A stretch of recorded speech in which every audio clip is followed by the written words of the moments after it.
US President Donald Trump signed a physical copy of the MOU to end the war in Iran at the Palace of Versailles. This as he was being wooed by the French president over dinner in an attempt to smooth ties with Washington.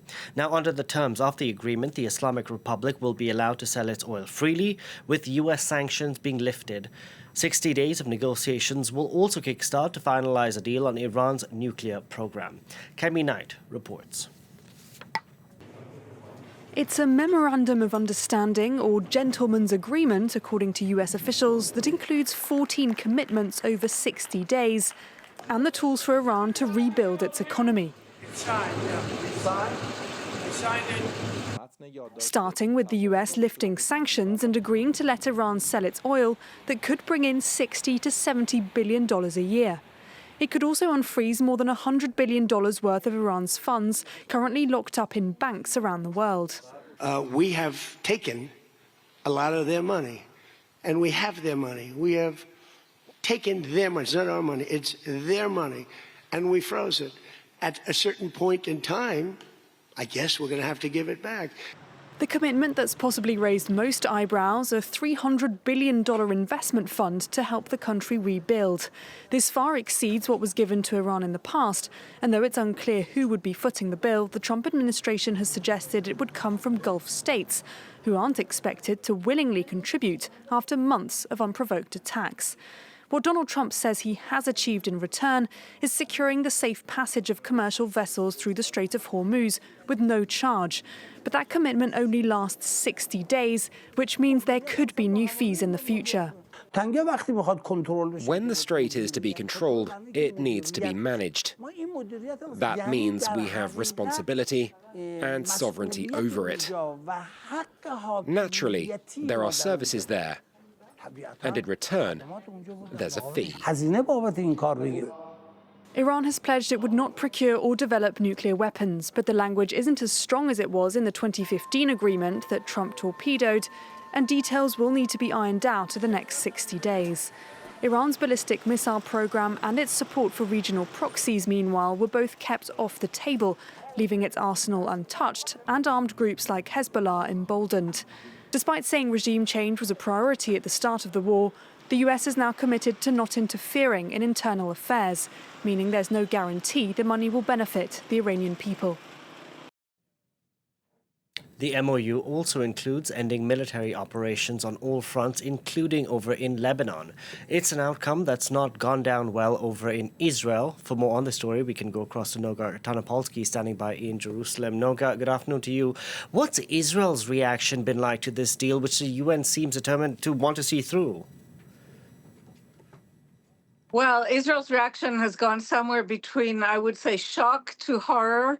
A very bad reaction. We have just heard again in the last few minutes from Prime Minister Netanyahu, letting it be known that he has told Donald Trump that Israel is not beholden or does not consider itself beholden to that first clause in the agreement that Donald Trump signed that does imply that Israel will cease all military activity throughout Lebanese territory. There's been a lot of confusion about this. Delano, the White House, at one point saying that Israel would not be obliged to leave this kind of security zone it established in southern Lebanon, but then the document itself appearing to contradict that, and mostly Iran really stamping its foot down and claiming basically to represent all Lebanese interests through this agreement. It's become as major an issue as the Strait of Hormuz has. If you just read this MOU that was signed by the two leaders,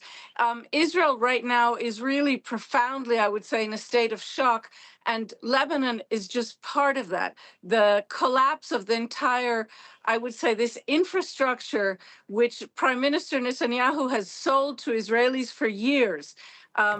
It's basically claiming that he is Donald Trump's closest friend on the international scene and that Israel could count on Donald Trump. That has really just shattered in the last few days. So Israel, we get a sense, is feeling completely sidelined in this whole deal-making process. In the past 48 hours or so, Noga, we've had the U.S. president who's sharply criticized Benjamin Netanyahu's handling of the conflict, specifically over on the ground in Lebanon. He said every time you had a Hezbollah commander walk into a residential block doesn't mean you get to flatten it. So we've had these statements sharply criticizing Israel's handling of the conflict over in Lebanon. What is happening to that alliance between these two men, which was ironclad?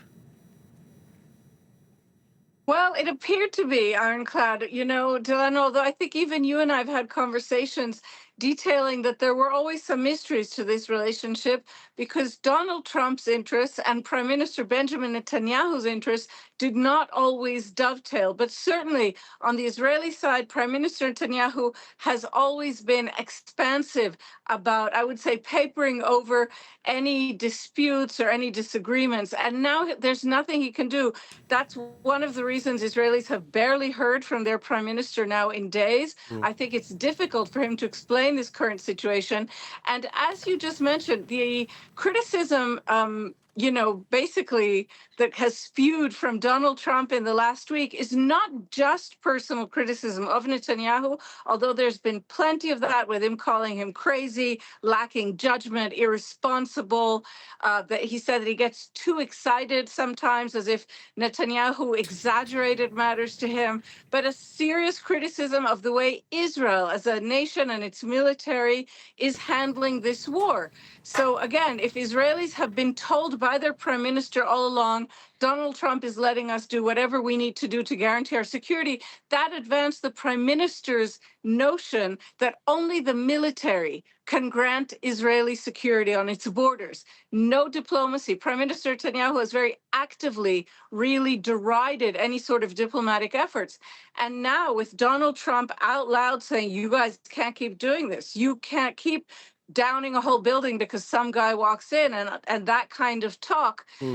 Israel is going to have to change tactics. We do know from the Israel Defense Forces today that as a result of this agreement, they are redeploying forces in Lebanon, but they're not withdrawing from now. They're moving to about a 10-kilometer perimeter from the border. And we know again that Netanyahu has again told Donald Trump Israel does not feel beholden to this agreement, although it's hard to see how that's going to be able to last given the current regional atmosphere.